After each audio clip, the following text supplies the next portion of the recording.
Dahil mahal ng Diyos ang kanyang mga anak, sa tingin ko lahat ng 7 asawa noong balo ay tatanggapin sa kanyang kaharian. Hindi mali ang Hindi ba siya naturuan ng kanyang mga magulang? Ang tapakasan. Kung ganun ang ibig mo ba sabihin, kahit na ang kaaway ng balo ay dapat tanggapin sa kaharian ng Diyos?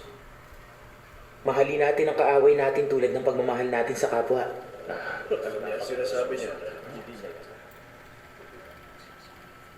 Ano ang iyong pangalan? Jesus. Jesus ng Nazareth.